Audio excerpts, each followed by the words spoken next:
Good morning, everybody, and welcome to Frank Clifford's webinar, Palm Secrets for Astrologers. This is part one of a two-part series, and in part two, Frank will have time to look at some of your palms, so that'll be really fun. So hopefully you'll be able to come back for part two. So really happy to have Frank here joining us from the UK, from London.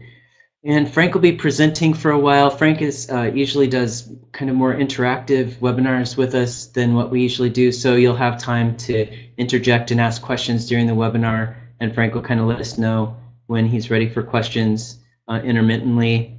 And you can ask your question whenever you have one there in the chat window. If you're on a regular PC, it'll be in the bottom left-hand corner of your screen. And so whenever you have a question, just pop that in and I'll read those out loud to Frank as they come in. So with that, I will turn it over to Frank and we'll get started. Great. Thank you, Tony. Thanks very much. And good morning, good afternoon, good evening. Hello. It's great to be back. Thank you for inviting me, Tony. This is a two-parter. Today I'm going to be looking at some basic aspects of palmistry, things that you can take away with you, that you can use, that you can start to look at in the week ahead and beyond. And then next week, I'm going to encourage you, if you want, it's not a requirement, but I'm going to encourage you to send in photographs or prints of your hand. I'm going to show you how to do that a bit later. And we'll be looking at various examples of palmistry in action with some of the prints that I've got and also your own as well. So if you're definitely coming next week, please send them in. We'll add them there. It's likely that I won't be talking about prints of handprints or photographs of people who aren't in the lecture, simply ethically for that reason.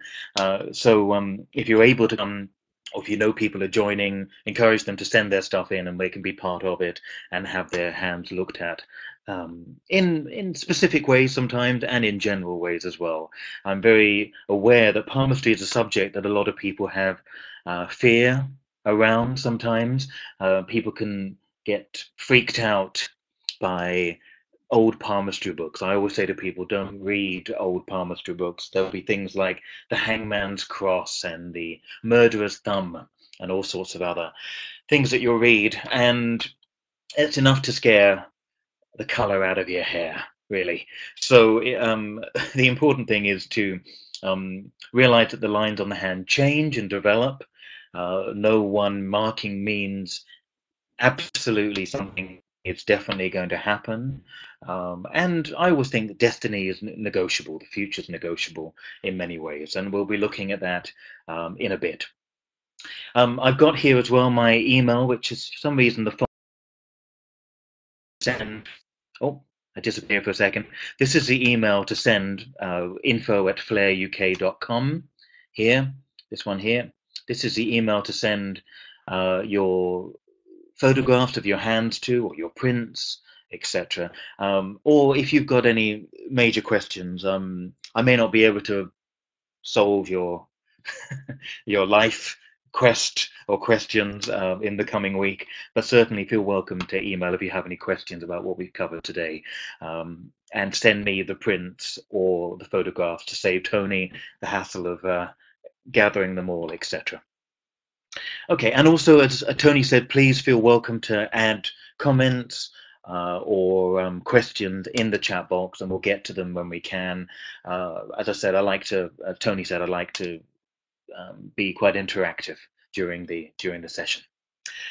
All right, so okay, palmistry. Yes, a couple of things I love about palmistry is that it's instantly accessible, and I always think palmistry is a lot easier to learn than astrology, because astrology you've got to think about the signs, the planets, the houses, the aspects, the planetary combination, and that's just the basics. And then you've got to try and work out how to put them all together. The palm is a lot simpler than that, and there are aspects of the palm I'll be teaching you today that are just pretty simple, and there's a lot of commonsensical or common sense deductions in palmistry as well. So if you've got an interest in it, you could move pretty fast with your understanding of it. The one thing, though, I would say is that if you tell people you're doing a palmistry talk or attending a palmistry seminar like this one today, they're going to shove their hand under your nose immediately. So what I would say is don't feel under pressure to tell them more than you know. That sounds a bit crazy, but it is true. We tend to try to say more than we know at the beginning. And hopefully you'll be able to give them a few uh, um, insight into their hands, even just from what we're talking about today, and talk to them generally about a few things about the hand, because people do have lots of fears attached to palmistry, like short lifelines and, as I said, clubbed thumbs and murderer's thumbs and all sorts of nonsense in a way. Lots of old wives' tales are attached to palmistry. And I like to demystify the subject. It's something that we can all learn. You don't have to be psychic like astrology. If you've got an interest in people, interest in hearing people's stories and observing them and looking at their character, looking at that in action, palmistry is one of those amazing subjects. Now, I always, when I see clients, I always do palmistry and astrology together, unless it's on Skype and they haven't provided me with their palm print or photograph. And the way that I see it, I think astrology gives you a lot more detail, a lot more detail. So it gives you the color, the subtlety. You can even pick out, names, associations, all sorts of things with astrology. It's vast. It can be applied to anything that we know of, whether it's rocket science or the days of the week, etc. I knew I should have unplugged my phone. There we go. Um, and so astrology is like, imagine you're in a car. You're driving the car. Hopefully, you're in the driver's seat. That's where we should be when we're steering our own lives. And I'm an Aries, so I'm all for that, being very self-determining if you can. And imagine astrology is like looking out the window of the car, hearing the chatter, seeing the different colors through the windscreen, and seeing everything in real life, in all the color and the texture, the scent, the noise, the chatter, all of that. Palmistry is like looking at your satellite navigating system. I forget, you may call it something else in America, I forget, but the system that tells you where to go, etc. It's a simplified version of what's in front of you. It doesn't have all the detail, but it has the main roads ahead, it has the different directions, it has a sense of the terrain, the quality of where you're at. Because if we had palms that showed us all the detail that our chart showed, our palms would be the size of grand pianos. They'd be huge. We'd be waving them around, unable to balance them all. And so palmistry gives you a condensed, abbreviated, perhaps, version of where you're at, what you're doing with your life. But it is the living hand. And whereas astrology is, you can progress the chart, you can solo art direct it, you can do all sorts of things to the chart, but ultimately, bottom line, it's a moment of birth, a moment of potential. And we don't know what that is. It could be the moment that a ship sets sail, the moment somebody gets married, it could be the birth of a child, it could be a whole range of things. We don't know. It's just a moment of time that we belong to. With palmistry, it's your living hand. It develops, grows, and changes with you. So the hand that you've got now is probably quite different from the hand that you had 10 years ago in terms of some of the lines. And certainly it's very different from the hand that you were born with, not just in size, but in shape and also with the lines, the finger length, not so much, but and the skin ridge patterns, not so much, but generally the muscular structure of the hand will change over the years for a number of reasons. So the thing to remember with palmistry, it is where you're at right now. It shows you your what you've developed, what you've used of your potential, what's made its mark in your life. So it's an exciting subject because you will see things change over the years in your hand once you've made changes to improve your life, or maybe changes that haven't improved your life. You'll see the hand reflect that. I have a lot of clients. I'm not a medical palmist, I'm not a medical astrologer, I'm not qualified to talk about health or illness.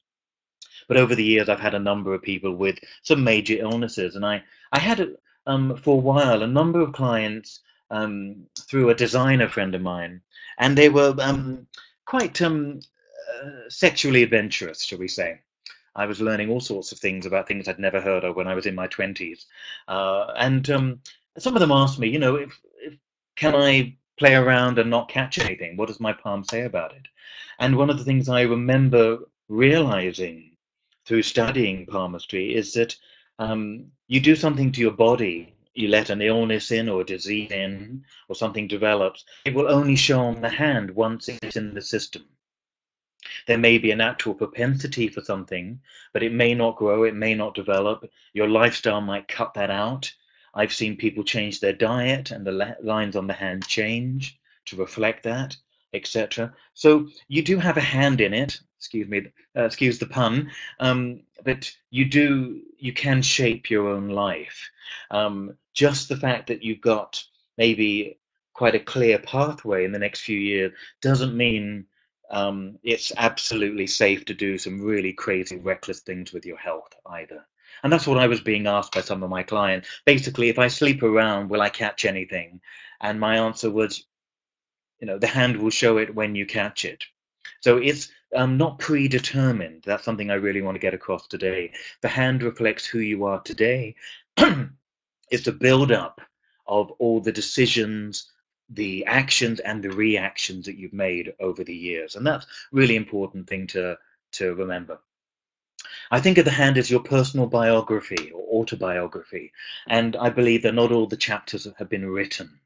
So that's the key to remember, is that you're hopefully in the process of learning a bit of palmistry and maybe astrology, and learning that actually you're the one who's writing your own script.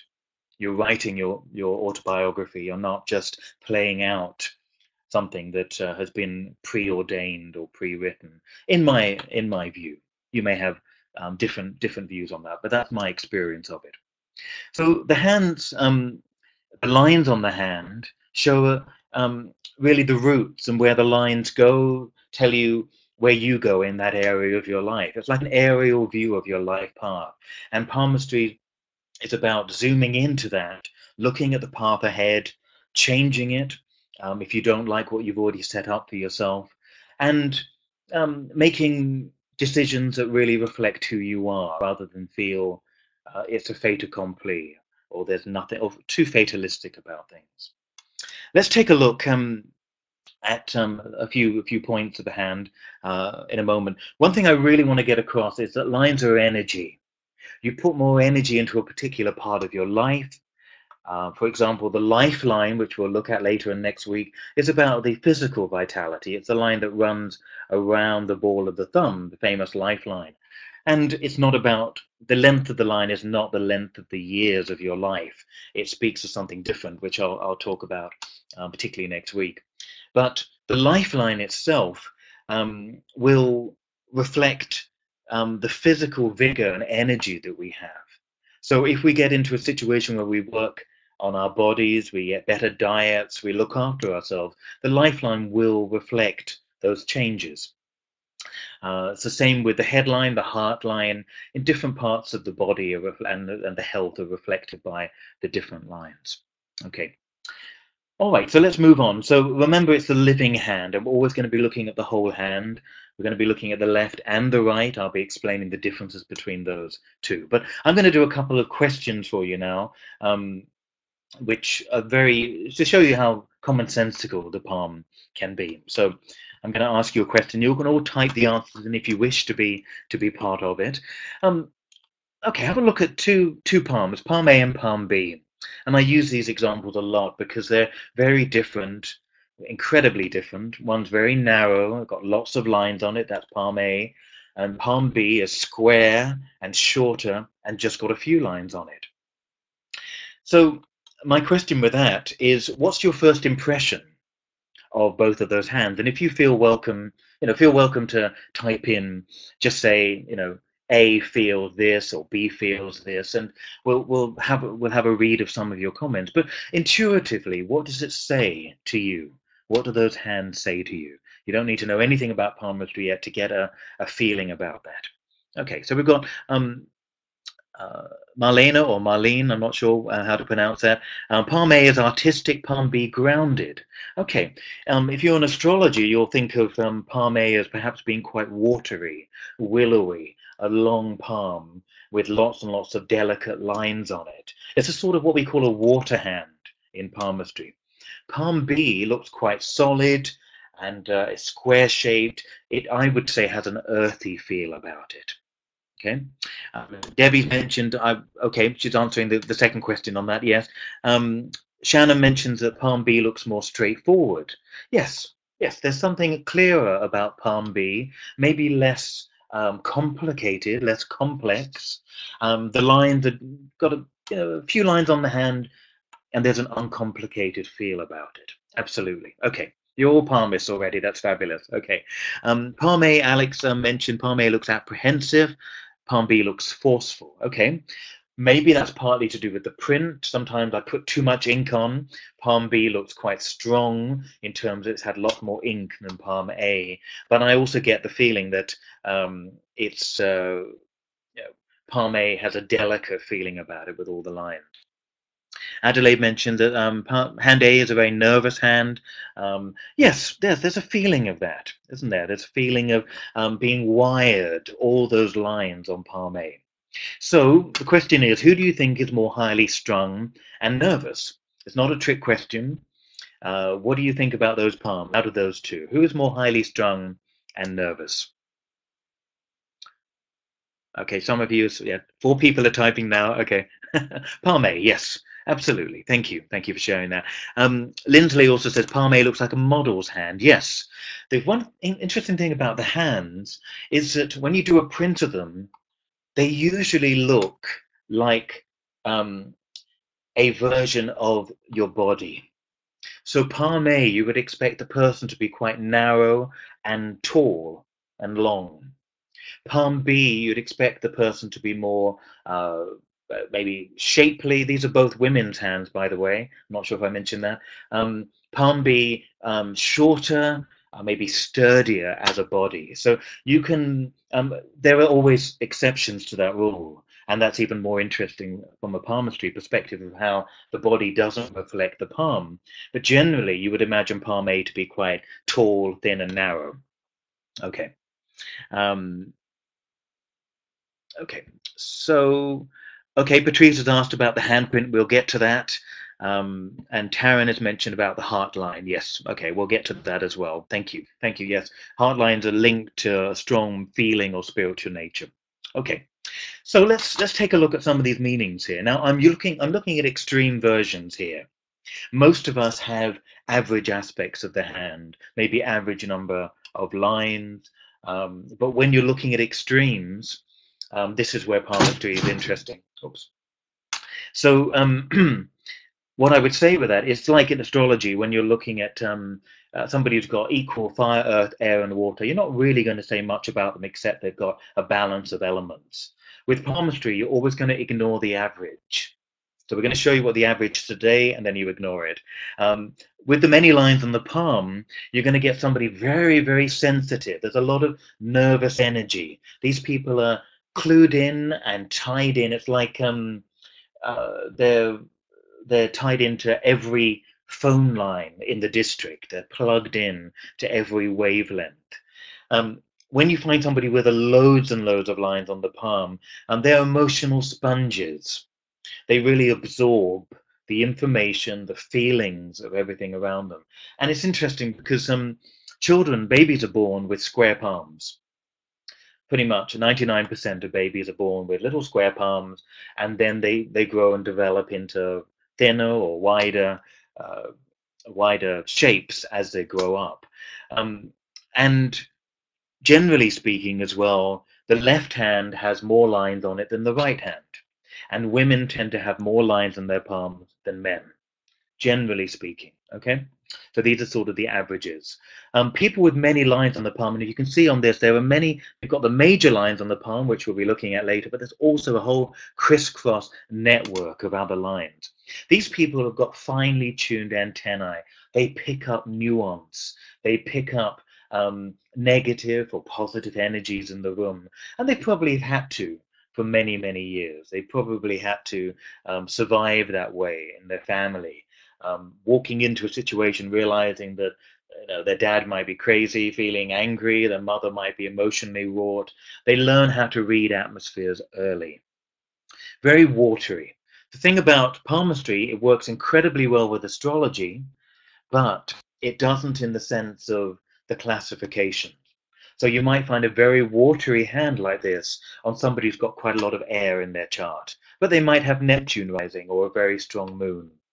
So there's no easy fire hand is a fire sign. It doesn't work with palmistry. But they both do lead you to the same types of information, and they back each other up a lot too. So many fine lines on the palm show an attraction to drama and crisis. These people are like people with heavy water in their chart. Always there's a sort of searching to feel and experience things on many, many levels. I would say even, I'd go as far as to say that these people love drama, they love emotional crises. And people with a lot of water in their charts and many, many thousands of little lines on their palm, as we can see in front of us, do have a dramatic life. All things are always happening around them.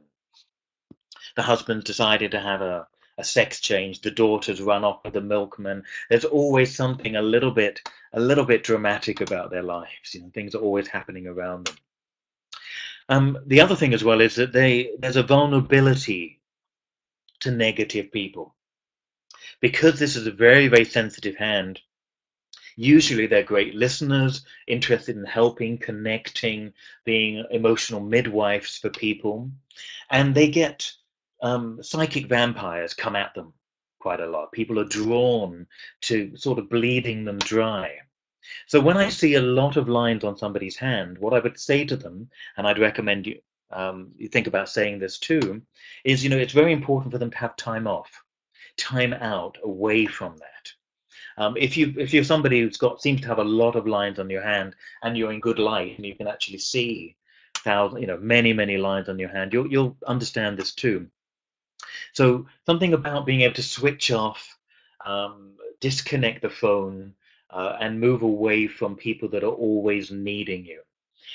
We know that with water, if your water stays stagnant, it goes toxic. And it's very important if you've got a lot of lines on your palm to really wring yourself out, wring that sponge out, dry yourself out from all of that drama every now and then, and separate from that. It's really, really essential for that. If you've got anything to share, feel welcome to share that in the chat room if that's something that you experience or you recognize in yourself. However, these people have got tremendous survival instincts and tenacity. Just when you think they're going to have their 16th nervous breakdown, they're still going. They're still going. They're on the edge. There's drama around them, but they have an ability to just keep going. So that's one of their strengths, and it's an interesting one you don't read about in the books often. There's a sense of really surviving a lot. If people have got very few lines on the palm, and I'm talking about the major four that you can see here, you've got the heart line, we'll come to these later, don't worry, the heart line that runs under the fingers, the head line that cuts the hand in two, starts from the thumb side, and then you've got the lifeline that wraps around the ball of the thumb, and then you've got what we call a fate line. In some sort of capacity, it can start all sorts of areas, but it tends to head up towards the middle finger. Yeah. Okay, so you've got the four major lines. When people have just got few lines on their palm, they appear to be less complex. And I wouldn't say they're less feeling. I wouldn't say they're less sensitive, but what they don't want to deal with is this constant influx of emotion from people around them. There's a strong need. It's like an earthy hand, we would call that, when there's few lines, particularly when it's square like it is here. The need for creature comforts, good food, good wine, good television, good sex. If they're happy with those sorts of things, not needing the dramas of everything else around them so much. They often have a tough exterior, that sort of I can cope with everything. And this is where the difficulty arises, because these people don't often deal very well with stress, because they're not looking at how their emotional nature creates a lot of the issues in their lives. And if there's a problem, they'll just stick it in a drawer, and eventually, or they'll bury it. Eventually, the whole thing will come up, and they'll have to deal with it. So these people can have stress from blocking out their emotions, and because they're not delving deep into their lives. There's a practical sensibility generally, and just a generally a disinclination to delve deep, to connect to the strong emotional side. Again, doesn't mean they're less sensitive, they just don't want to go there as much. What my advice always to people with few lines on the palm is to really explore their motivation, to spend some time understanding that, to not block things out, to not let stresses build up. You know? Because then they wake up one day, they've had so many stresses they've been burying under the carpet, all of a sudden they can't get out of bed because they're just exhausted. And yet the person with many lines on their palm will be going and going and going in spite of all this craziness in their lives and in spite of all the drama around them. They're still going, and they need time off. So the different types need different types of rest time as well. Let's take a look at another example. Take a look at the lines on the hand of palm A. They're strong, they're pretty clear, aren't they? In palm B, they're quite faded. They're broken up here. I don't know if we can zoom in. I don't know. I can zoom in. But certainly the fate line here is a series of little delicate lines instead of the fate line being a couple of very strong, definite lines on the hand. Same with the headline. It's got what we call islands on it. I'll show you that. And the lifeline is very delicate. Okay. Now, the left hand, sorry, the hand on the left, palm A, is a woman's hand, and the palm on the right, palm B, is a man's hand. Interestingly, so who would you say, again, not a trick question, who would you say has more energy, purpose, and drive in their lives? Palm A. Okay. Yeah. Well, that's. Oh, you stopped writing. Okay, I'll give you the answer. Okay. All right. So let's take a look. Thank you. Yes, Aaron mentioned palm A seems to have a strong sense of direction. Absolutely. So let's take a look at strong, clear lines. Now, the great thing about palmistry is that, and this is great for an Aries like me, there's little subtlety about palmistry. If a line is long, it's strong, it's deep, it's the hand's way of waving at you. This is important. If a line is missing, if it's delicate, if it's short, or has another feature to it, again, it's the hand's way of saying, hey, there's an issue here with this line. So it's very, very simple. For somebody that's very unsubtle Aries like myself, it's a great tool. It just tells you what's dominant and what isn't. There are going to be some lines in the hand that are stronger than others. If we look back for a moment, we can see, I don't know how to actually clear this. Is it undo?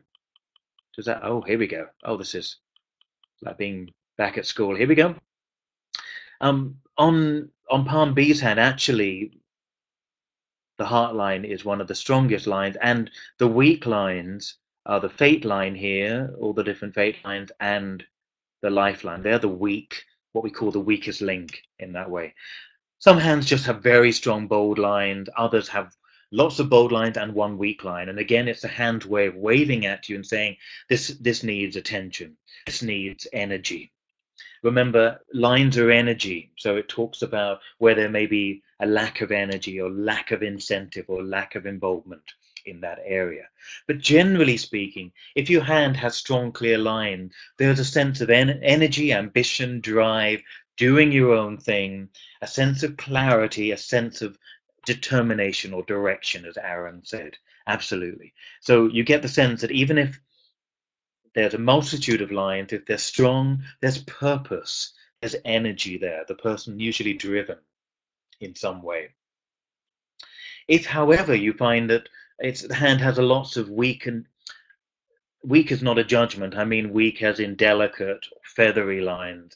There can often be a lack of get up and go, a lack of energy in a particular area, or maybe throughout the whole hand. The person may be a little bit fatalistic. Well, what's the point in bothering? They may not have a huge amount of physical energy, particularly if the lifeline is weak. It could be about not pushing yourself forward. The palm on this slide here is of a guy who's my age now. He's in his mid 40s, who has been in television for many years, in working on television shows, etc. And never had a huge amount of get up and go. And he's watched people leapfrog over him, very ambitious people. Television seems to attract a lot of ruthless, ambitious people at times. A lot of people jump over him, leapfrog over him, and he just doesn't have a dynamic quality. It's something that we've spoken about over the years. It's not something that he's been inclined to change either. Um, Sometimes the weak or feathery lines can be about incorrect diet or a lack of exercise. It can be indecision that really mars a person, or a lack of direction. So rather than just reading it like that and say, oh, well, you've got no hope, what we want to do is to look at the lines and to be able to suggest ways forward with that person.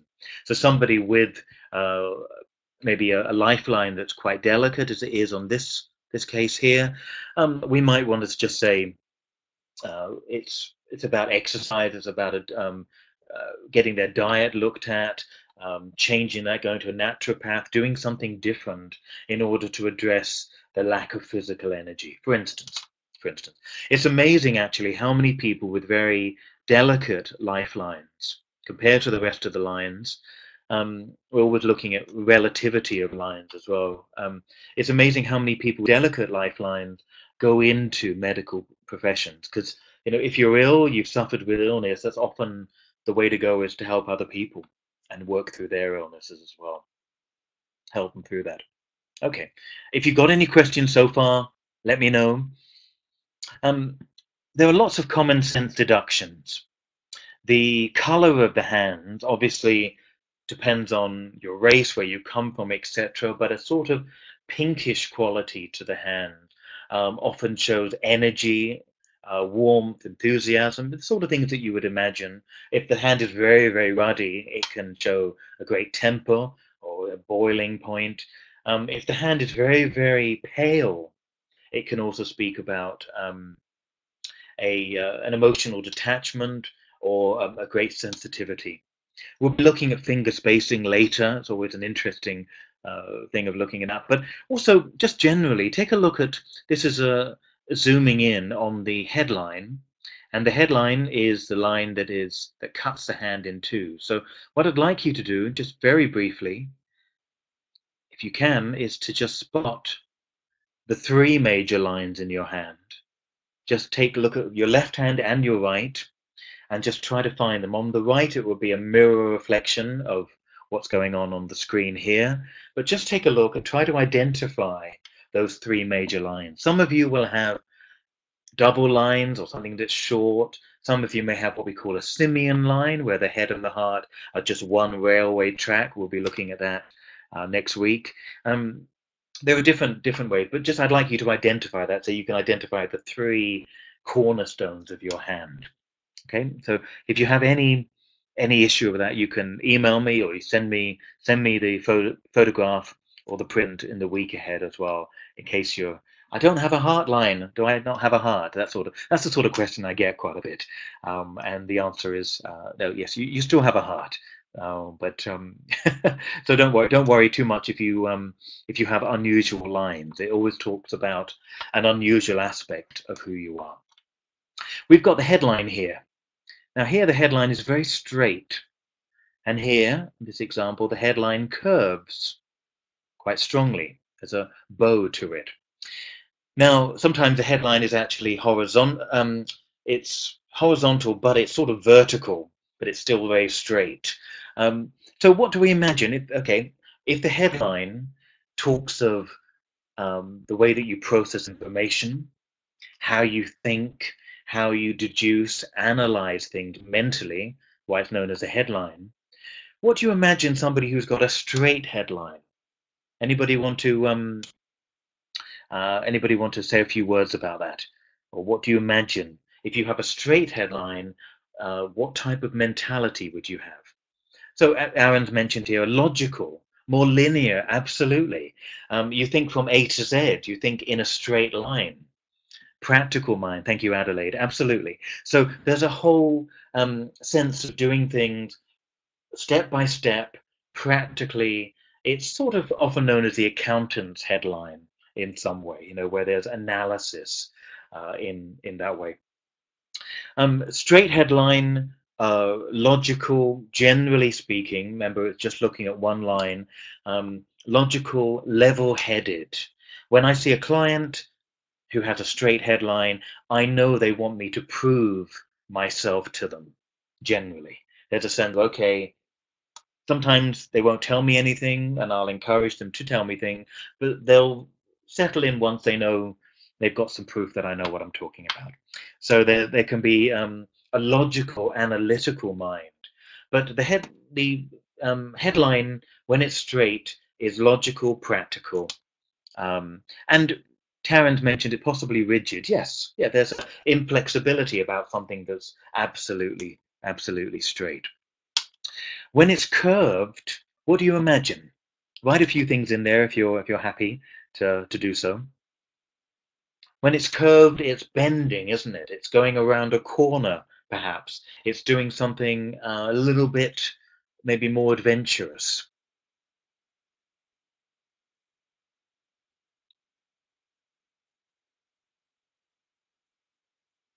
Okay, it could be dreamy. A very curved one talks about fantasy.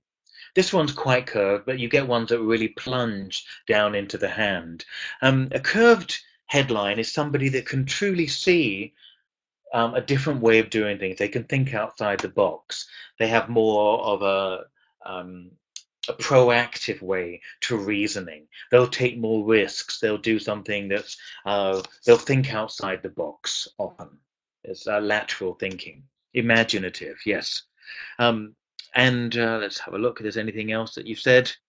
Uh, Intuitive to some extent, yes. There's a sense of I'm just gonna like if you're going around a corner, you don't really know what's round the corner, but you're taking the risk of going around the corner and exploring something.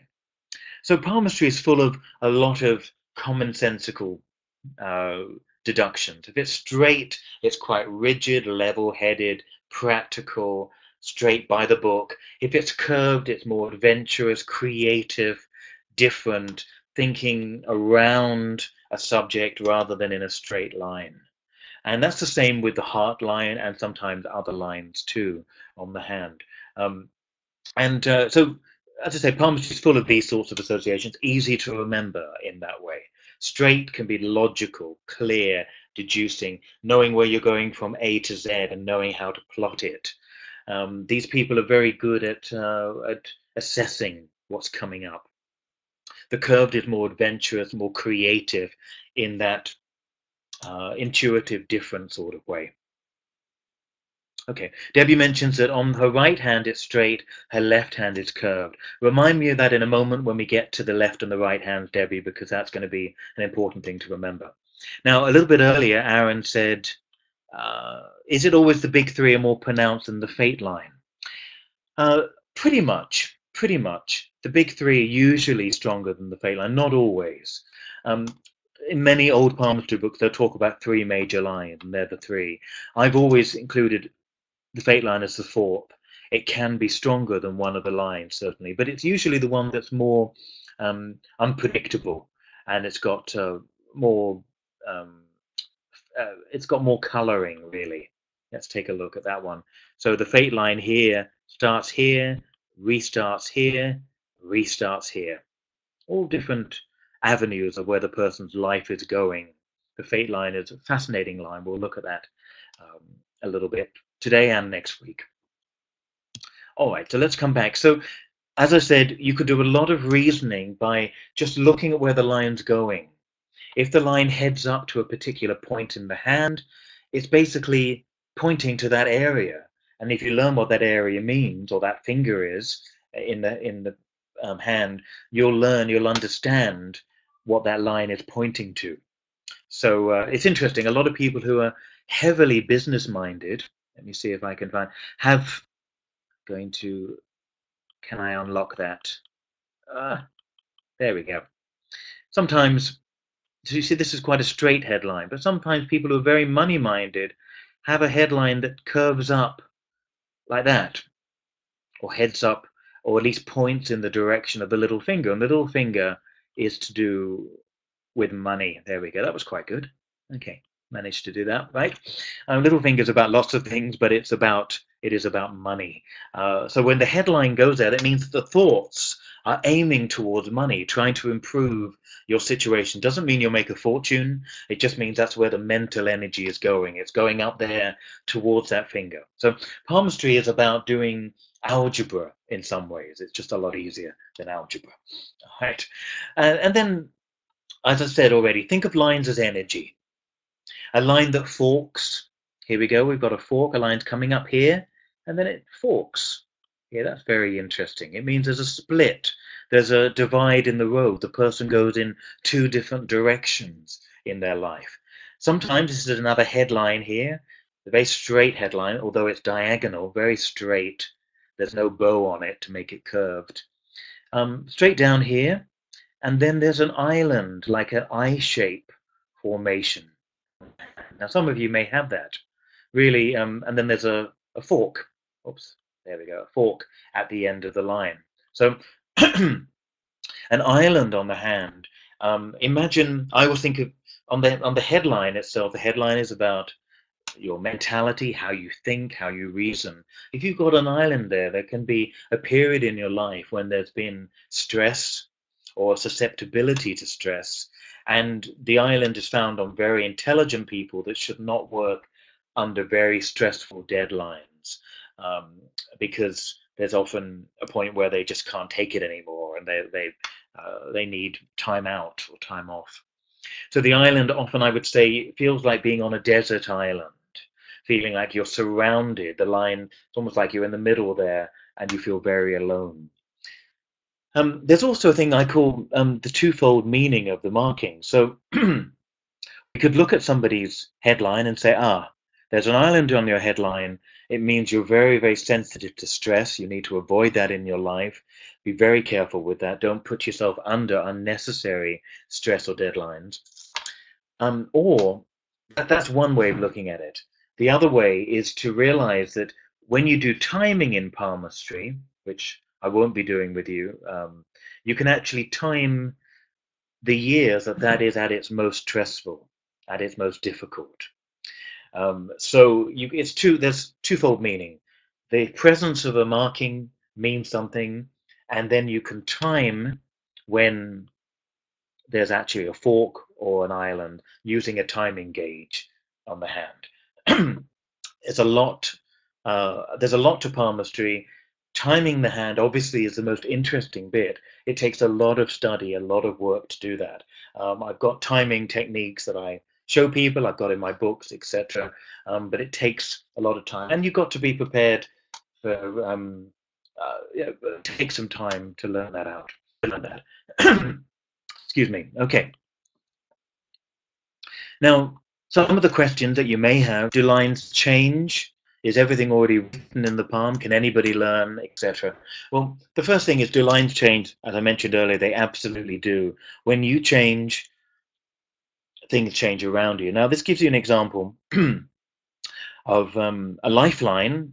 This is as though you're looking at your left hand, the lifeline here running down here, and it was unbroken for many, many years.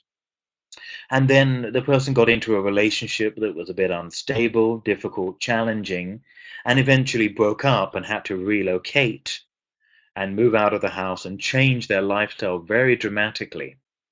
And over the years, this line here that was very, very clearly unbroken started to break up. And by the time the relationship was over, the line was fully broken and the person began a new start to their lives. So it's a very interesting example. You can see that we are talking about the same hand, and some of the things changed over the years, etc., as they do. But this is a very vivid example of how a change in lifestyle over the years and decisions and the accumulation of decisions can truly change. Um, will be reflected by the changes in your life will be reflected by the changes in your palm too. All right, so let's go back. So lines change; they reflect the changes you make. Some people are so inflexible and determined that they're not going to change that whatever you say to them, the palms never change really. It's quite remarkable. You can see I always do prints every few years or every year, and I recommend you taking a snapshot or doing a print of your hands once a year to look at what's being stressed, literally sometimes, to what's needs more energy, what needs less of a focus, what's too intense, what's out of balance in the hand, etc. And I've got a niece who's now 21, and almost every year I did prints of her palms to watch them grow and develop. Always interesting to do that with children, particularly when you're learning palmistry. Is everything already written in the palm? Well, no, I don't believe so. I believe that you make your own decisions. Most of the time, you can't affect people dying, leaving, changing their mind, making decisions that don't work for you. All you can do is work with that, but you can hopefully be proactive in your own life. Can anyone learn? Absolutely. It's not something where you need a psychic gift. As I said earlier, it's very much about if you're interested in understanding people, their life story, then you'll make a natural palmist. Which hand you read, we'll have a look at that in a minute, and handedness as well. We'll take a look at that in a moment. So palm lines change, remember that. And I've seen over the years people change their diet, and there have been islands on the lifeline or difficulties, and they just cleared up from their change of diet, stopping smoking, stopping drinking, all sorts of things that affect them. And it's fascinating to watch that over the years, and people get to see it in their hands. And instead of thinking, oh, well, that Pluto over my sun manifested in this, or Uranus conjunct the ascendant. You actually, with your hand, you can actually look at your palms. I wouldn't suggest looking at them every day because you won't notice the changes, but do a print 6 months every year, maybe. So the big question is, which hand do you read? What do the hands mean? Well, the left hand, I will say, if you really want somebody to understand who you are, show them your left hand. If you don't want somebody to understand who you are, sit on your left hand, or do not send it to me next week. I'm just kidding, of course, but the left hand is really your inner self, who you are behind closed doors. It's the most reflective, personal aspect of who you are. So the shape of the line, the length of the fingers, all the different things that we read on the hand, on the left hand, are much more personal to you. Even if you've got a job change, if it has an emotional, personal impact on you, it'll be showing on the left hand. It also talks about innate abilities. You often hear the phrase, if you're born, the left hand is what you're born with, and the right hand is what you make of it. That's very, very crude, and I understand the reasoning there, but obviously you're born with both hands. The left hand, both of them show potential, so the left hand is not just the one that you're born with, or it's about inherited potential. They both develop, they both change over the years. But the left hand is really the crucial you behind closed doors, the subconscious self, the things that we bury, the stuff that we have in our closets, family secrets, and the karma, whatever, however you want to see it, it's there in the left hand, the private and the personal. The deeper seated emotions are there. The right hand is your outer public self. It shows who you are on display out there in the world, socially, work-wise. It's the conscious aspect, what you're in the process of developing in your life. It's how you interact, socialize, flirt, compete, connect with the rest of the world. Left hand personal and private, right hand more social, public, professional. Now, some palmists will tell you that if you're left-handed, have we got any left-handers here today? Feel welcome to write in if you are. There's good news if you're a left-hander, so don't feel afraid to tell me. um, some palmists will tell you that if you're left-handed, you swap that over. That the left hand then, if you write with your left hand, it becomes the active hand, the public self, and the right hand becomes the passive hand, the personal self. That's not what I found in my practice. Never reverse that. I've always asked left-handers about that, always observed more about that, but I've never swapped that. My feeling is that left-handers really connect with the private, the personal, the right brain, which we'll come to in a minute, and that's why they've got the edge in business, in sport, in most fields in their life. It's not that we swap over the associations. So always, in my opinion, but you may find something different in your own practice, the left hand is the inner, private, reflective self. The right hand is the public, outer self, regardless of which hand you write with, in my opinion. Okay. So I don't think we've got any left-handers here, which is interesting. About 10 to 15% of the population are left-handed. Very much depends on country as well, etc. All sorts of interesting statistics. When we're looking at the left and right, we do look at them together. We're always going to be noticing differences. Here, there's a fork in the fate line here, and here there isn't, suggesting that there was a change, a big personal change, which there was in the case of this client of mine. He made a big personal change in his life. The fate line is your direction, your career, your vocation in that sense, the energy you put that towards that. He made a big change in his life, but it didn't actually affect his career. He stayed on doing the work medically always in his life. But on a personal level, he moved country, changed his life, and had a very different feel. I'm going to reverse that so we can see that. There we go. So when we're looking at the left and the right, we're always looking at the differences between that to see what affected them personally, left hand, and what affected them more professionally. It's so interesting. You can have all sorts of life events that really affect you on your left hand, as shown on the left hand as markings, as breakups, as islands, different things on the hand. But they're not on the right hand. And these people go to work, and the people at work never know what's really going on in the private life of that person. They really don't know. And that's why it's shown on the left hand, but it's not shown in the right. They don't take it to work with them. Other people would not guess that. So it's always interesting to see that and how they play out, and the differences between those two. I'll be looking a bit of that with your own differences next week if you wish. Left-handed people have the edge. Interesting, 10 to 15% of the population are left-handed, and yet you go into the top 100, 100 of the top 1%, say, or you look at the top 100 people in any field, and you've got about 40% of them are left-handers. So there's an advantage, and I'll explain why in a minute. They're using a different part of their brain more than right-handers. Okay. So left-handers will be just 10%, 12, 15% of the population, but there'll be 40% of the top high achievers in their field, whichever field they choose. And you can do this yourself, even if you're not left-handed. You might find that when you intertwine your hands, look at which finger, or the thumb in this case, which thumb comes out on top. So just do that as a quick thumb test. Put your hands together. Some of you will automatically put all the right on top of the left. Others will put the left on top of the right. Just look at what you do naturally and then swap it over and see.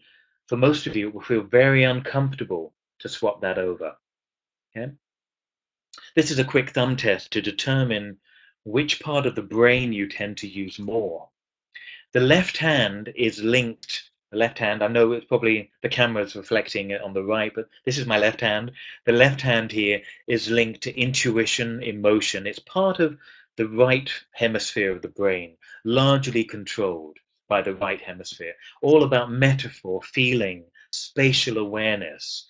The left hand is linked to emotion, rhythm, imagination, the creative urge. So people who are left-handed are constantly using the muscles in their left hand and literally connecting to the right part of their brain. What palmistry is not about is simply the creasing. Lines do not get formed because we fold our hands. Lines are directly linked to the nervous system, and they're the nerve endings that end up on our palms, straight from the brain.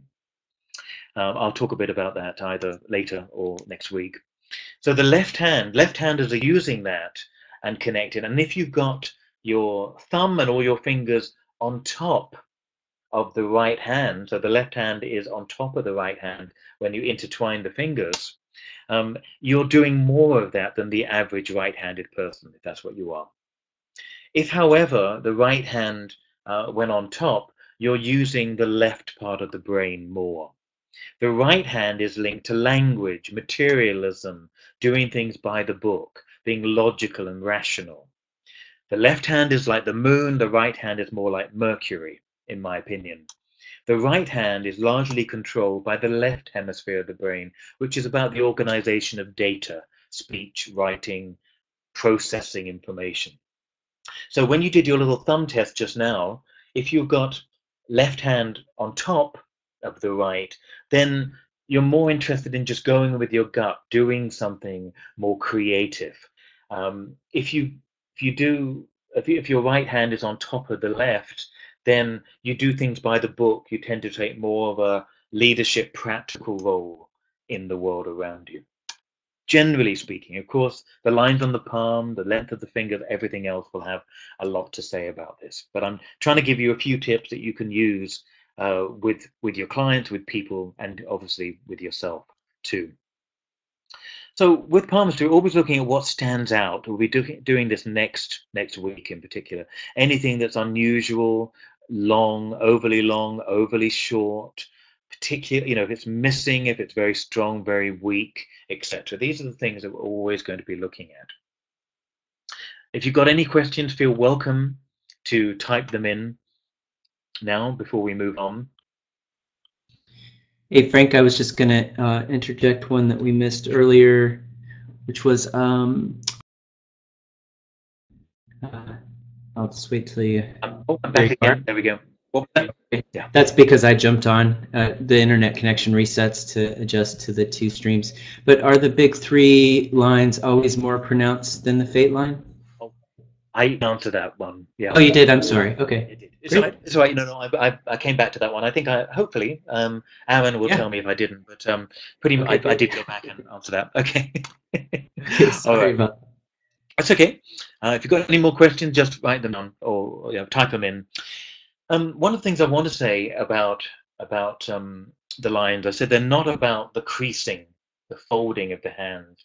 You get people, and I will go back to these original lines here. People with thousands of lines on their hand tend to worry more. They tend to be keyed in, keyed up, involved in the dramas, as we said earlier. They may never, this is a sweeping generalization, but you'll find some people who've got thousands of lines on their hand have never really done much with their hands. They don't work with their hands. They're not using their hands in their work, but they've got thousands of lines. People who've got practically few lines, like we've got in Palm B, might be the bricklayers, the people that work, or the people involved in sport, doing physical, manual activity, and yet they've got few lines. So you'll find that you'll go to any bricklaying site, you'll go to anywhere where people are doing a lot of manual work, and they usually have fewer lines on the hand. There are lots of sort of misnomers, things that we try to educate people about in palmistry that people just make wrong assumptions about. The heart line, for instance, tends to develop and change while we go through puberty, because the heart line is linked to the emotional realm, our expectations, our needs, our particular complexity when it comes to our emotional relationship and sexual needs. And that develops during puberty.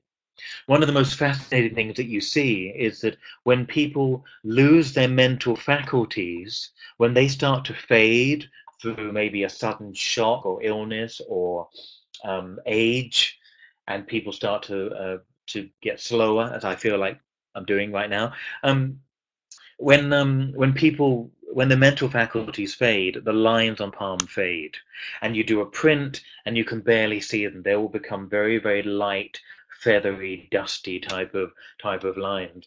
I have an example I always remember when I first started out with palmistry. I'd read in a great book. I can recommend some great books to you later or next week if you like. Um, and I'd read in a book somewhere that when somebody had a nervous breakdown, and it was a very severe one that my friend had, the lines can fade on the hand. And I went in to see this friend, and we'd been talking about it, and she said to me, "Look, all the lines on my palm are almost gone." And I looked at them, and it was just she'd had a psychotic nervous breakdown. It was in a terrible state, and um, but she'd noticed that the lines had gone on her palm, and we spoke about it for a while. And I said, well, keep an eye out, because when you get better, when it starts to come back and you start to feel better in yourself, the lines will reappear, and they did, of course. And she got a lot better within the next several weeks. So interesting to see the lines are not about folding. They can come and go. Certain lines appear. There's a health line on the hand, like this one here, that can actually be a different color some days. It can get black, it can go red, just on its own accord. And that's very much about your daily health and your awareness of your health. So lines change, and they reflect the changes we make in our lives, sometimes over the years, sometimes daily or weekly in that way. All right. So let's go back. Or should we say go forward, and we're going to have a look at the fingers now. Now, most of you are astrologers or learning some astrology. So I put the planets that are linked to each of the fingers next to the names. Palmistry is full of lots of unusual words or phrases like the girdle of Venus or Solomon's ring. It's all a little bit of tara diddle, as my dad would say. It's all a little bit of so it's just nonsense to make it sound more interesting or more mystical than it is. And these lines, as I said, it's important to demystify it, so you're not thinking you've got a murderer's thumb or something like that, some ridiculous aspect. Let's have a look at the fingers for a moment. We've got the thumb. I always have disappeared. There we go. I think of the thumb being very much about the planet Mars. It's about your willpower. You've got two sections to the thumb, not three. The third is actually what we call the Mount of Venus, the Venus Mount here. Oops, can I draw Venus here? Yes, there we go. I'm getting pretty. Tony, you'd be proud of me. There we go. Um, the thumb has two sections. You've got the will section up here, and then you've got the logic. Oops, there we are. You've got those two sections here. The will, somebody's got quite a large will section here. They've got strong willpower. They're forceful personalities generally. They're a little bit unsubtle. They tend to use a sledgehammer to crack a nut. When you've got a large thumb, when the top of the thumb is longer or larger than the second part.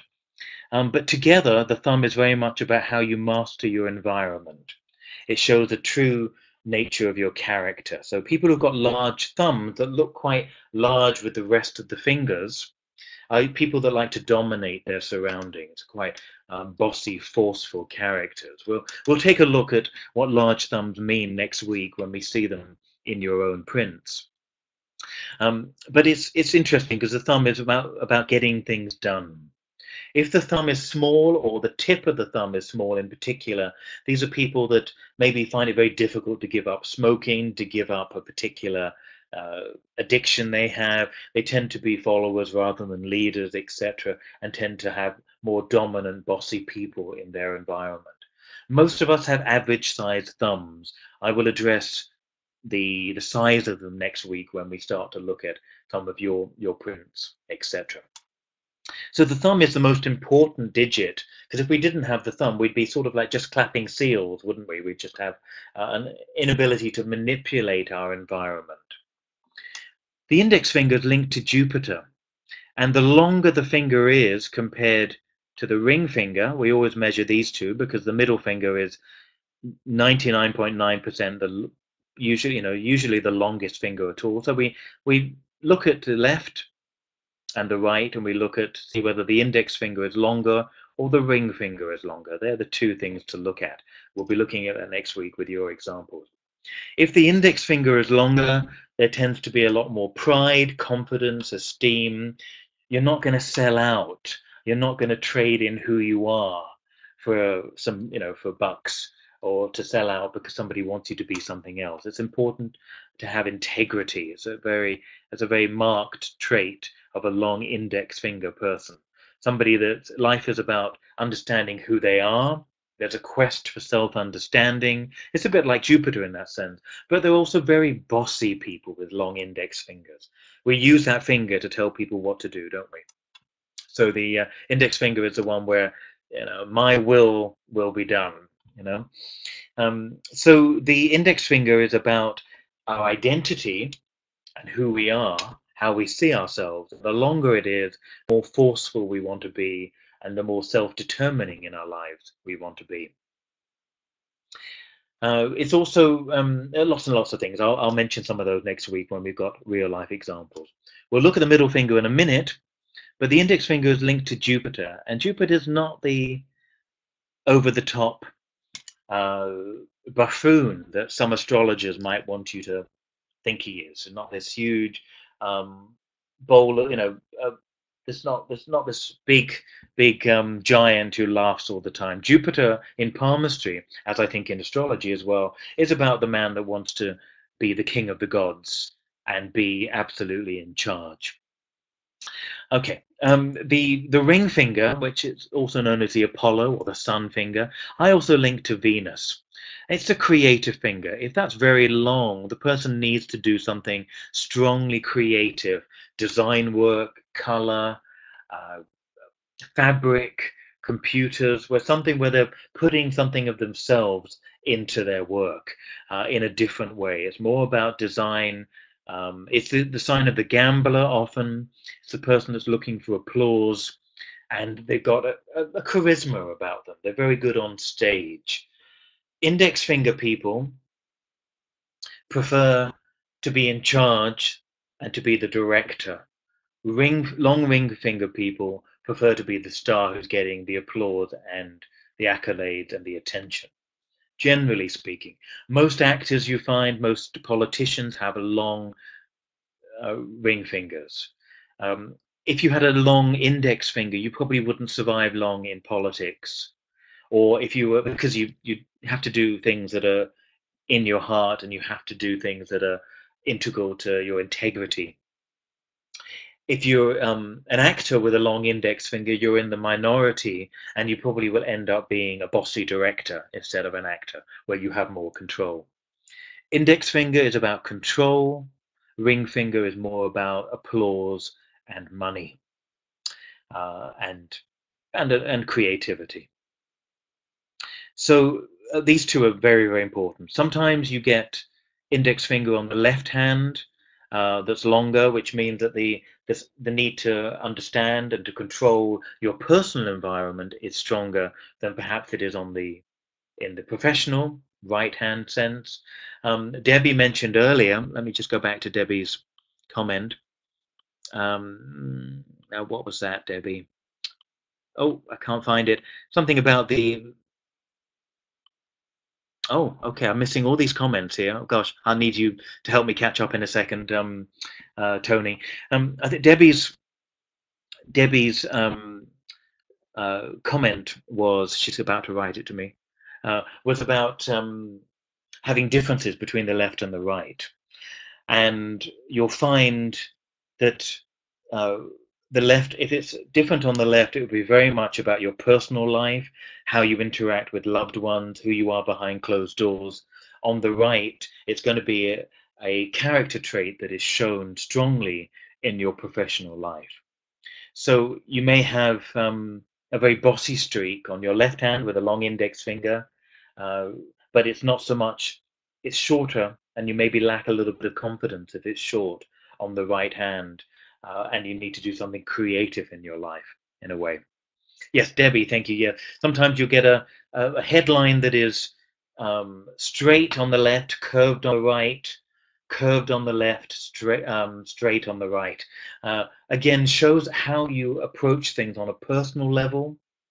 So if you've got a very straight headline, thank you for mentioning this on the left hand. You've got a very straight headline on your left hand, but it's curved on your right.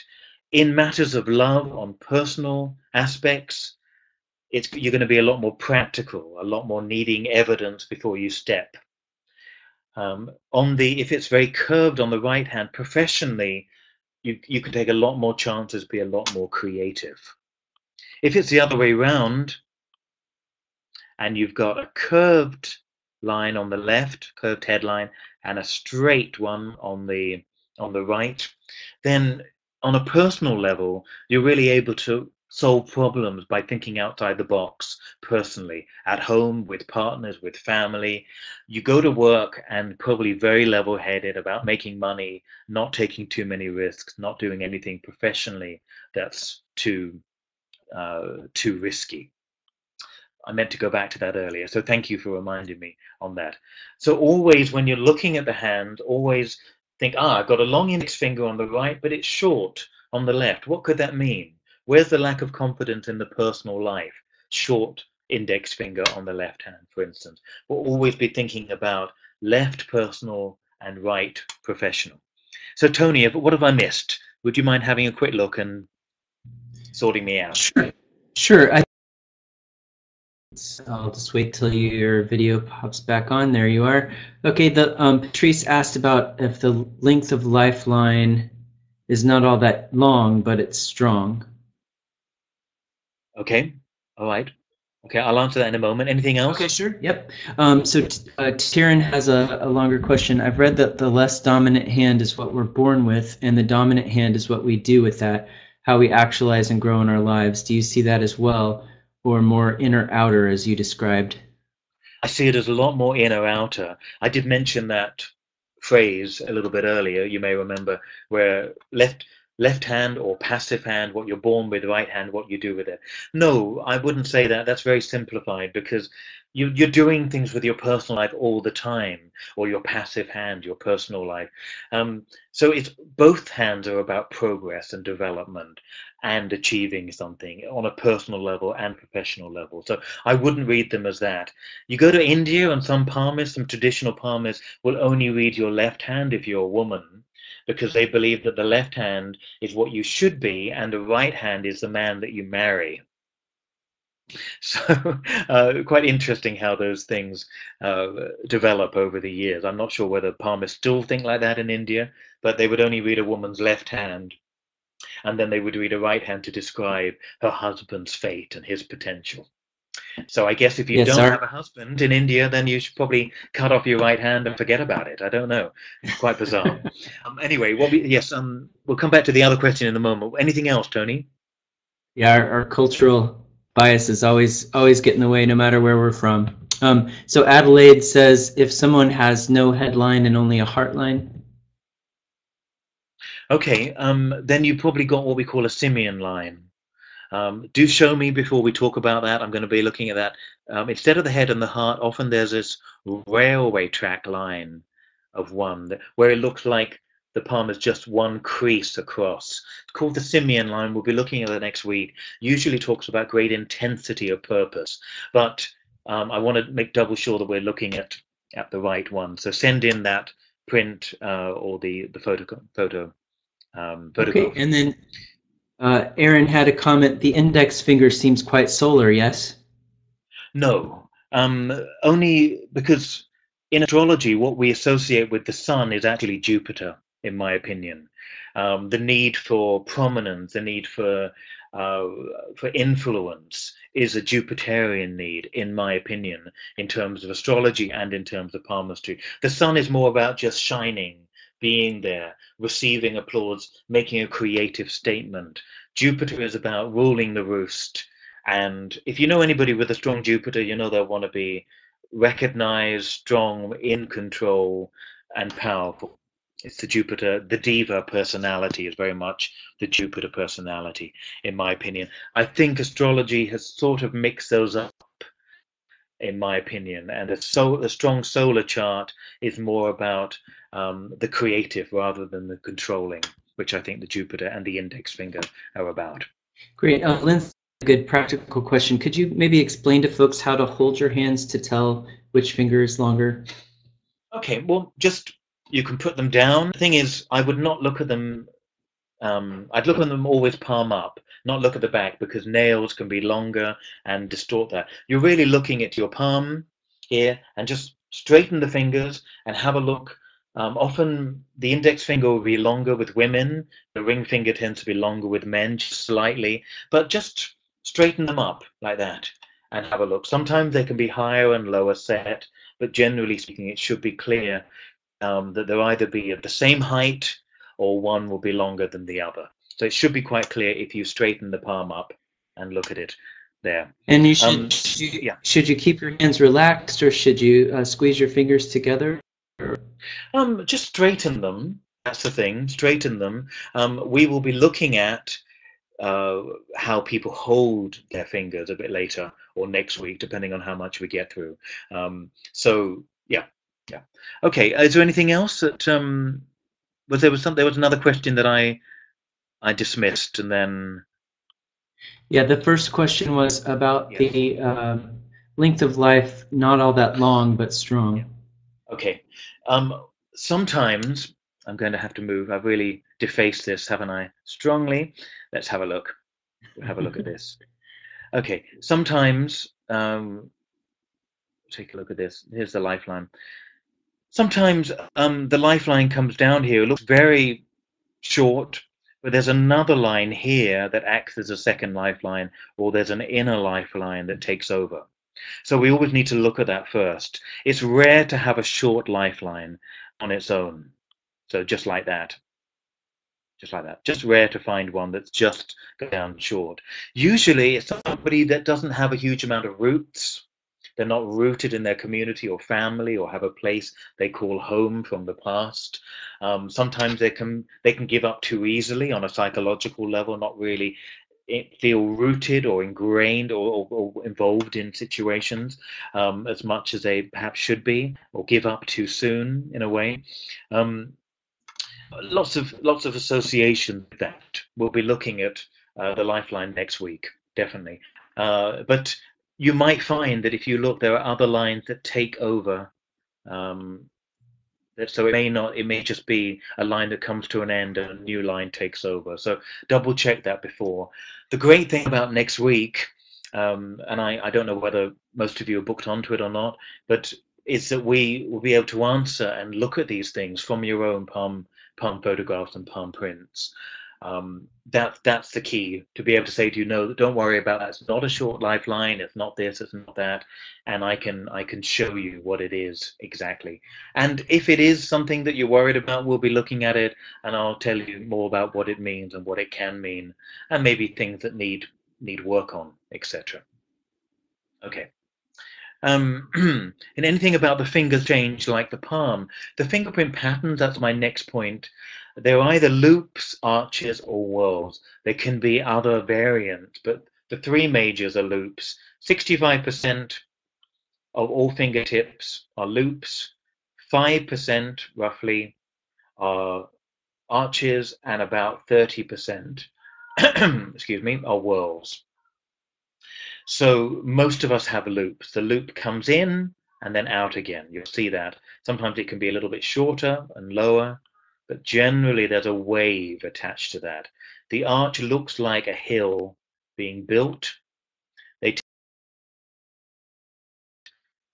I'll say that again. They tend to be rare, just 5%, usually on the thumb or the index finger. And the whorls look like spirals. They can look like concentric or spiral ones. So they can either be like this, where they're just a series of smaller, ever decreasing circles, or they can be like a spiral, and that's known as a whirl. We're going to have a quick look, and you'll have this to look at for the coming week and to assess. When I look at fingerprints, I tend to look at the thumbs and the index fingers to really describe your willpower, who you are, how you want to force yourself onto the world. That's the thumb, and the index finger, the identity. The loop, very easygoing, adaptable people. It has a sort of Gemini feel to it. Easy come, easy go. They go with the flow. 65% of all hands and all fingerprint will be loops. They do change in certain countries, certain races, all sorts of different things change depending on where you're born and where you're from, that sort of thing. But roughly speaking, 65%. Can be jack of all trades, gossipy, high phone bills, always looking for variety, the loop. Good people, persons, people. The arch is quite rare, 5%, 5 or 6%. Usually people have a skill, a trade. They can be quite introverted in a way, very reliable, salt of the earth people, like to get back to farm life, don't really enjoy computers that much. They prefer nature, being earthy, reliable, honest. You can imagine that it has a sort of Taurian quality about it. Skilled manual work, usually quite strong discipline at home, um, and somebody has sort of pushed them down a little bit, made them feel a little bit introverted, and they've developed that over the years. The fingerprint patterns, by the way, we'll come back to the whirl in a second, don't change. They form in by 5 months. The major lines are starting to be drawn in the hand when your mother's 5 months pregnant. Your lines in gestation are growing and developing. By 5 months, we have a lovely, nice set of fingerprint patterns. And we look at the palm generally, you'll find that you've got patterns all over the hand. The most famous of the fingerprint patterns, but all over there are weaving patterns all under the skin as well. So we've got the loop, versatile, chatty, people.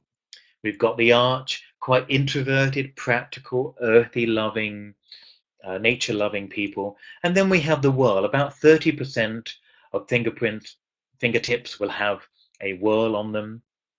These people can be very single-minded, intent when you've got a lot of whirls on your fingertips. I know people who've got 8 to 10 whirls on their fingerprint, usually very distinctive, very different people. The whirl is some sort of talent. It's some creative insight. People who've got a whirl on their ring finger are usually people who've got some gift for color, design, fabric, computers, art, some way of seeing the world that's unique, and they can put themselves into their work in that way. When you've got lots of whirls, you tend to be quite offbeat, eccentric. The whirl, particularly on the index finger or the thumb, tend to be people who feel like they're born into the wrong family, wrong time of life, the wrong country, the wrong gender, all sorts of things. They tend to feel different. They tend to feel a little bit alien. But eventually, world people understand that their differentness is what makes them creative, original, unique in the world. In a way, it's similar to Aquarius, a Uranian type of Aquarian, where the world is distinctive, different, and a little bit odd. Offbeat is probably a better word than odd. All right, so let's go back and okay. Do we have any questions about those? The lifeline does join up with another line. Okay, we'll look at these different examples next week in your own examples where you can participate and talk about these. Here are the major 3 lines I'm going to leave you with in the next 5 minutes with these lines, just to give you an idea of reading up about them. Do look at these, look at this PowerPoint in the coming week again. You can turn the sound off if you're sick of my voice, but have a quick look, because next week we're going to be putting all these things together. So I've already introduced the 3 major lines. You've got the heart line that runs under the fingers, the headline that cuts the hand in 2, again another line that can be sort of not always horizontal but pretty horizontal here, That's the headline. I put arrows to show you the direction that we read them in. And then you've got the lifeline that starts around the tip of the crease here at the start of the thumb, all the way around the ball of the thumb. And then we've got the fate line that starts somewhere. It can be interesting because it can start almost anywhere in the hand, but it tends to head up toward the middle finger. 99% maybe goes up there. Sometimes it veers off to another direction, but that's very rare. Okay, so they're the major 4 lines of the hand. Let's take a quick look. And again, easy to remember if you think of the 4 elements as well. We've got the heart line, relationship needs, expectations, emotional, sexual responses. The heart line is the water line. Easy to remember, really, if you're an astrologer. It rules all the emotional elements. The headline, talents, aptitudes, approach to life, communication skills. That, of course, is going to be the airline. Oops, there we go. And then we've got the lifeline that wraps around the thumb. Now, some palmists call that the what do they call that? They call that the fire line or the earth line. The lifeline is about your energy levels, your physical stamina, your virility, your drive, your passion for life. I would call that the fire line. Some people call it the earth line. Palmists disagree, like astrologers disagree on different things. And then we've got the fate line that comes up towards the Saturn finger, the middle finger here. We didn't talk about the Saturn finger. Apologies, we'll come back to that in a minute. The fate line here talks about the life path, your ambitions, your goals, what gets you out of bed in the morning. And it heads towards the middle finger, the Saturn finger, and I would call that the earth line. So easy ways to remember: the water, the emotional, the air, the logical, the fire, the energy, and the passion, and the earth is the practical and the steady. Apologies, I will go back and mention the middle finger. Middle finger of Saturn is about our attitude to commitment, our duties, being responsible, being faithful, being committed to things. The longer that is, we can be more melancholy, more focused on Saturn-type experiences in our lives, like taking responsibility, being a little bit too responsible, not enjoying ourselves more, when it stands head and shoulders above. Again, I will show you lots of examples next week. Today is really about introducing these aspects. So we've got the 4 major lines, and again, the final few points here: lifeline, physical vitality, energy, resilience, fighting off colds, fighting diseases. The stronger the lifeline, the more we're committed to living a full life. The more it goes out into the palm, we want to engage in life. It's about the quality of your life, not the quantity of your years. It's about the strength and the passion, the fiery strength and the fiery passion that we put into our lives. The headline we've mentioned already quite a bit is about your mental aptitudes. Are you level-headed or are you more creative? It's your type of intelligence. The longer it is, it's not about being more intelligent. I'll explain that when we look at your headlines next week. But it's how you make decisions, your particular viewpoint intellectually, how you process information. The longer the headline, the more time you need to process the information. Some of you have headlines that just stop quite short into the hand. Others go straight across the hand, all the way around to the other side of the hand. Always talks about how long you need to process and to decide on information, to mull things over. So we'll look at that next week as different examples. The heart line is your emotional responses, your capacity for affection, what you expect out of love. If it's straight, these people can be very mental, intellectual about them. They think a lot about their relationships. The more curved it is, the more demonstrative, showy somebody is about them, more about making up and breaking up and being fiery, etc., wanting to dominate when it's curved. The straight line is more about being more receptive and having an equal, balanced relationship. We'll look at that later, and any questions you have, we'll tackle those as well. Heartline's also about the sexual needs. I'll mention a bit about that without getting too personal with you all next week, I promise.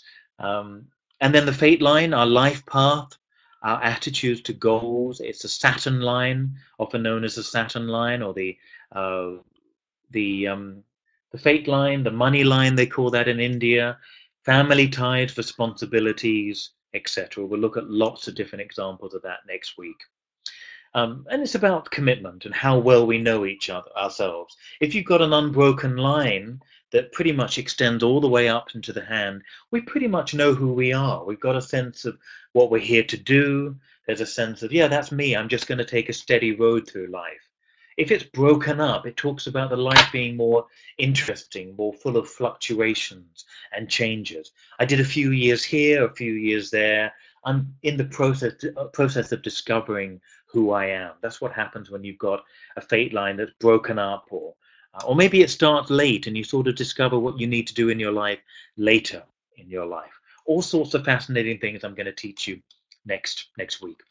Last couple of minutes before we finish, I've got this note. Now, you may want to read this, and if you're serious about doing more palmistry, you can get the proper ink. You always want water-soluble ink, so you don't walk around with black hands for the rest of the week, which I used to do. I kept getting the wrong palm ink. You want water-soluble, Dale Rowney or Speedball, and have a read of that. What I suggest you do next week, if you're willing to do this and you've got the time and you want to get a roller, you want to get the ink and you want to follow this method, by all means, do that, scan it or take a picture of it, email me next week. The easiest thing to do is to get your phone. You can get a photocopy and do that if you want, if that's easier. But get a phone and take a snapshot of the whole of your hand. Send me both if you wish. You may not want to do that, but send me both. And take a snapshot of them, and then take a closer snapshot so we can actually see the lines clearly, not blurred. So I want to see the general spacing of the whole hand, the fingers spacing. So send me one picture of that of each of those, or maybe them together, but you probably need the other palm to take the picture. Send me that, and then zoom in on the square box really that is that's your palm itself. So that's the assignment to do for the following week. Send me those at any point. I will acknowledge receipt of those within 24 hours. So if they've not arrived and if you haven't heard from me, they haven't arrived. Send me them, and if you want, we'll do that next week, along with some celebrity prints, also a whole range of signs and symbols in the hand. So here's the email for the prints. That's the book if you're interested. It's one of the books I've written on palmistry. That's the most up-to-date one with all the different information in it. But email me the prints if you wish. If there are things you don't want to discuss next week, we won't discuss them. I'll be extra careful. I'll be as subtle as an Aries can be, and I'll be extra careful about what I talk about with your hand.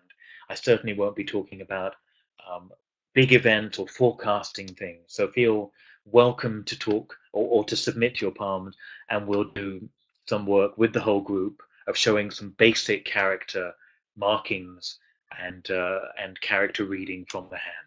So feel welcome to do that in the coming week. Send me an email if you like. Have a reread of what we've looked at today. Yeah, that's pretty much it. So Tony, over to you.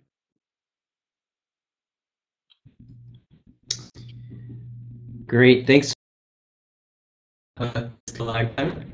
Just waiting for it. Yeah, every time I jump on and off, it resets the connection. So, yeah, thanks, Frank. That was great. Very informative, of course. And folks in the United States, well, I guess in the UK too, you can find Frank's book on Amazon, and if you have Prime, you could even probably get it in time to look into the book a little bit. If you we will be sending out a PDF of this handout so you can review all the slides for next week, and also that the long instructions there at the very end. So we'll get that out to you today. So watch your email for that. And thanks, folks. We will we'll see you next week if you're joining us for part 2. And if you haven't signed up yet, I'll include a link to that in the email. You can also find it online in part one. So thanks again for joining us today, Frank, and we'll see you next week. Thank you, and thanks everyone for your lovely comment. Thanks for being here, and thanks for the invite, Tony. So we'll see you next week, probably. Okay.